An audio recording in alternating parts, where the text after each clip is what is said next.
Hello and welcome to all of you in PCS वाला online classroom. आज हम बात करेंगे जो प्रमुख कानून ब्रिटिश टाइम में पास हुए वो कौन कौन से थे और उस टाइम पे गवर्नर जनरल कौन कौन से रहे। ध्यान रखो कि यहाँ से क्वेश्चन पूछे जाते हैं कि कभी कानून का वर्ष पूछ लेगा, कभी वो कानून किससे संबंधित है, यानी जैसे सारदा कानून है किससे संबंधित है, या कभी कभी आपसे उस कानून के दौरान कौन सा गवर्नर जनरल रहा ये भी पूछ लेता है। तो ब्रिटिश काल में कौन कौन से प्रमुख कानून पास हुए उन्हीं को हम इस क्लास में डिस्कस करेंगे। ये रैपिड रिवीजन सीरीज है, जितने लोग अब तक हमारी क्लास को नहीं ज्वाइन कर पाए हैं वो जरूर ज्वाइन करें और जिन लोगों को नहीं पता है उन तक शेयर करें। तो चलिए जरा पहला कानून देखते हैं। तो आज का पहला कानून है 1795 का कानून। दरअसल 1795 का ये जो कानून है वो आधारित था इस बात पे कि जो नवजात कन्याएं जन्म ले रही थीं उनको मार दिया जा रहा था, उनकी हत्या कर दी जा रही थी, और ऐसा बंगाल में हो रहा था। कहाँ हो रहा था? बंगाल में हो रहा था। तो क्या होता था कि लोग जैसे ही जन्म ले रही हैं कन्याएं तो उनको कभी समुद्र में फेंकाते थे, कभी किसी नहर में तालाब में ऐसे दबा के आ जाते थे। तो ऐसी कन्याओं के हत्या पर रोक लगाने के लिए कानून आया था और इस कानून में कहा गया था कि जो व्यक्ति ऐसा करता हुआ पकड़ा जाएगा उस व्यक्ति को वैसे ही माना जाएगा जैसे उसने किसी बड़े आदमी की हत्या की हो। तो कन्या के हत्या को अब आदमी की हत्या के बराबर का अपराध माना गया और ऐसा करवाने वाले जो थे, यानी इस कानून को पास कराने वाले जो थे वो थे जॉन शोर। जॉन शोर या जॉन शोर भी कहते हैं इन्हें। अगला जो कानून है वो है हमारा 1802 का बाल हत्या निरोधक कानून। यानी हुआ ये था, ये भी सेम टू सेम था, लेकिन बस इस समय जो गवर्नर जनरल है वो बदल गए थे। और गवर्नर जनरल कौन से आ गए थे? वेलेस्ली आ गए थे। तो ये जो कानून है वो नवजात शिशुओं को फेंकने पर रोक लगाने के लिए आया था। अगला कानून है 1829 का सती प्रथा कानून। सबसे ज्यादा इंपॉर्टेंट है, ध्यान रखेंगे। सती प्रथा पर भारत में कानूनी रूप से रोक लगाने वाले जो व्यक्ति हैं उनका नाम है विलियम वेटिंग। और ऐसा उन्होंने किसकी मदद से किया था, उनका सहयोगी कौन बना? इसमें राजा राम मोहन राय। तो विलियम बेटिंग को सती प्रथा पर रोक लगाने के लिए 1829 में कानून बनाना पड़ा। फिर अगला कानून हमारा 1856 का, ध्यान रखेंगे 1856 का ये है हिंदू विधवा पुनर्विवाह अधिनियम। हिंदू विधवा पुनर्विवाह अधिनियम, दरअसल इसको पारित करने वाले जो थे वो थे लॉर्ड डलहौजी। तो हिंदू विधवा पुनर्विवाह अधिनियम लाया किसके समय गया था? वो लाया गया था लॉर्ड डलहौजी के टाइम पे। और जब ये इंप्लीमेंट किया गया तो उस समय लॉर्ड कैनिंग वायसराय थे। तो यदि आपसे पूछे किस के समय पर लाया गया था तो आंसर होगा आपका लॉर्ड कैनिंग। यदि आपसे पूछे कि किसके समय पर लाया गया तो आंसर होगा आपका लॉर्ड डलहौजी। और किसके समय ये लागू हुआ था? तो लॉर्ड कैनिंग। साथ ही आपसे एक क्वेश्चन ये भी पूछ सकता है कि किस भारतीय के द्वारा विधवा पुनर्विवाह अधिनियम या विधवा पुनर्विवाह कानून बनाने के लिए पहल की गई थी? तो इसमें नाम आप याद रखेंगे, ईश्वर चंद विद्यासागर।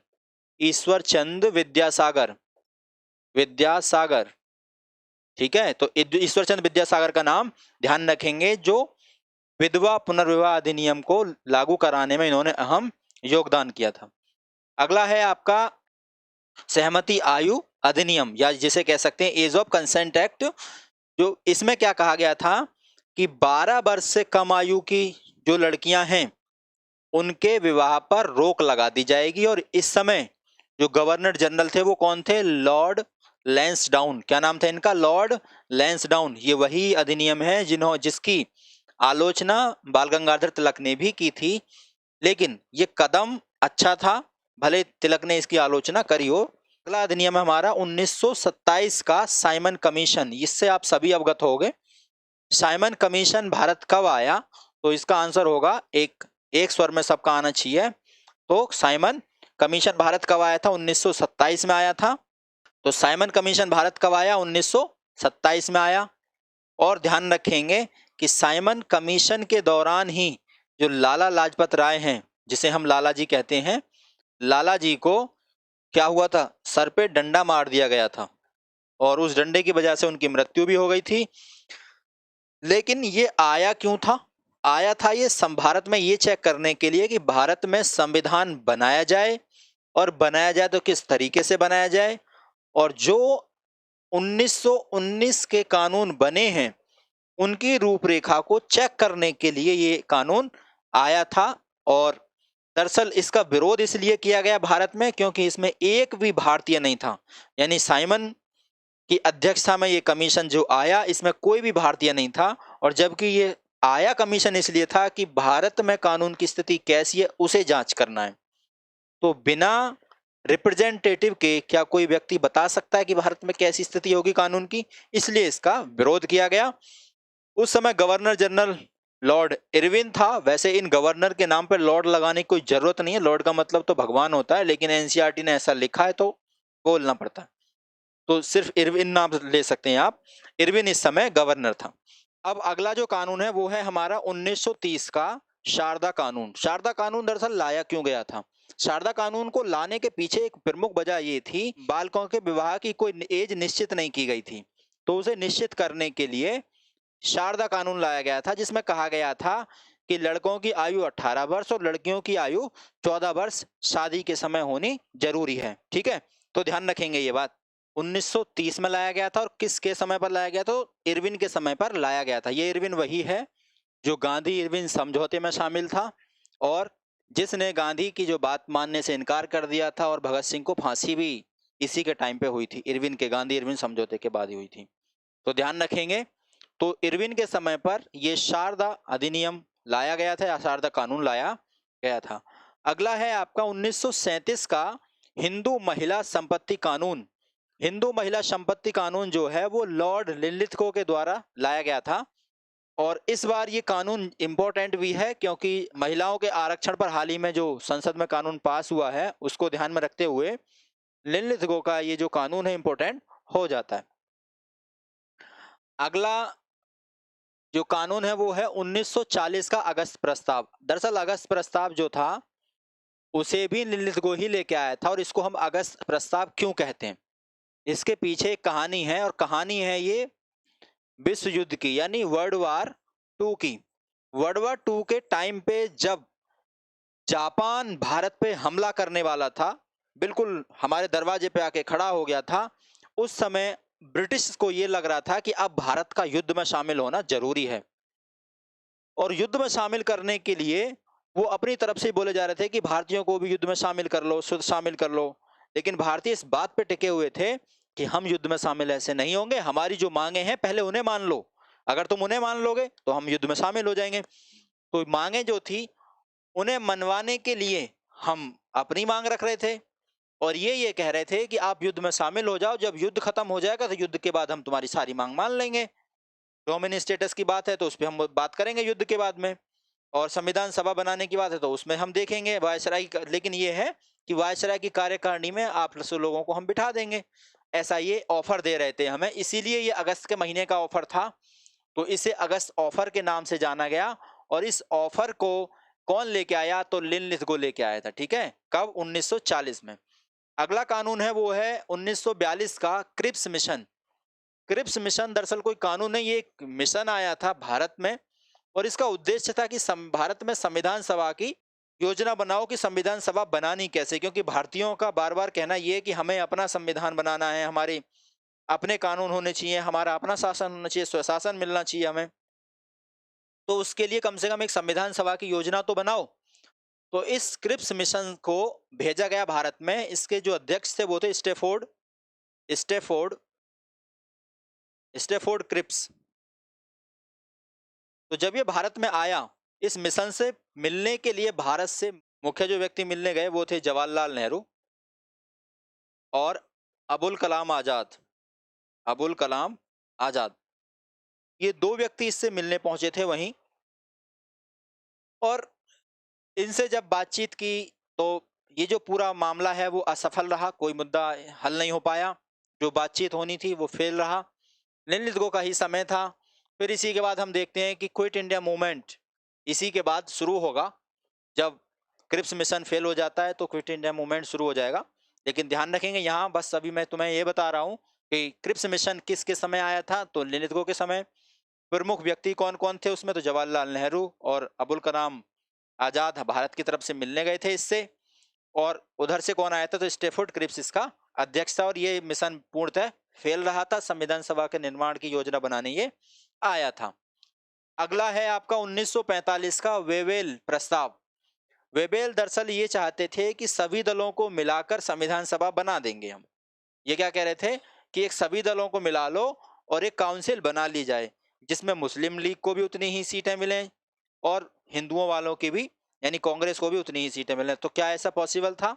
तो इस प्रस्ताव को भी ठुकरा दिया गया। और ये जो टाइम था वो था लॉर्ड वेवेल का, वो वेवेल के टाइम पे ये आया था। अगला जो पॉइंट है वो है हमारा 1946 का कैबिनेट मिशन योजना। दरअसल कैबिनेट मिशन योजना इसलिए भेजी गई थी कि भारत में संघ का निर्माण करें, प्रांतों को स्वायत्तता कैसे दें और संविधान सभा का निर्माण कैसे किया जाए। इन्हीं मामलों पर आधारित थी हमारी कैबिनेट मिशन योजना। तो इसके 3 व्यक्ति थे जो, ये दरअसल योजना आई कब थी एग्जैक्ट पूछें तो मार्च का महीना था, मार्च 1946 में ये आई थी। और उस समय ब्रिटेन में जो प्रधानमंत्री था, ये भी क्वेश्चन पूछा जाता है, तो वो एटली था। एटली, ब्रिटिश प्रधानमंत्री एटली था। और उस समय भारत का जो गवर्नर जनरल था तो वो था लॉर्ड वेवेल। क्या नाम था? Lord Wavell. ठीक है, ध्यान रखेंगे। और यदि आपसे ये क्वेश्चन पूछ ले कि जब क्रिप्स मिशन आया था तो तो ब्रिटेन का प्रधानमंत्री कौन था, तो उसका आंसर हो जाएगा आपका चर्चिल। क्या नाम हो जाएगा? चर्चिल। ठीक है। कैबिनेट मिशन में क्या हुआ कि इसके 3 व्यक्ति सदस्य बनाए गए। प्रमुख कौन? एक तो स्टेफोर्ड क्रिप्स, जो मैंने अभी पहले बताया था आपको, स्टेफोर्ड क्रिप्स। दूसरा था एबी अलेक्जेंडर, एवी अलेक्जेंडर।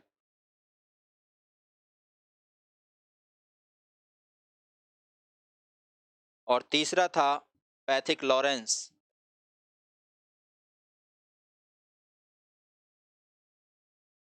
क्वेश्चन तो आपसे यहां तक पूछा है कि पैथिक लॉरेंस कौन था, तो उस समय भारत का सचिव था, ये इंडिया का सचिव था या सेक्रेटरी। अलेक्जेंडर कौन था? तो ये नेवी का कमांडर था, नौसेना प्रमुख था। और स्टेफोर्ड क्रिप्स कौन था? तो ये सरकार का नुमाइंदा था, सरकार की तरफ से ये आया था। ये इंपॉर्टेंट बातें हैं जो आपको यहाँ से ध्यान रखनी थी कैबिनेट मिशन योजना से। ये योजना क्यों आई? ताकि भारत में एक इसका ढांचा तैयार हो सके, संसद का ढांचा तैयार हो, संघ कैसे बनाया जाए, प्रांतों को स्वायत्तता देनी है, कितनी देनी है, क्या देना है, ये सब बातें करने के लिए लॉर्ड वेवेल के टाइम पे आया था। ब्रिटिश में एटली ने भेजा था, एटली प्रधानमंत्री था क्योंकि विश्व युद्ध समाप्त हो गया था।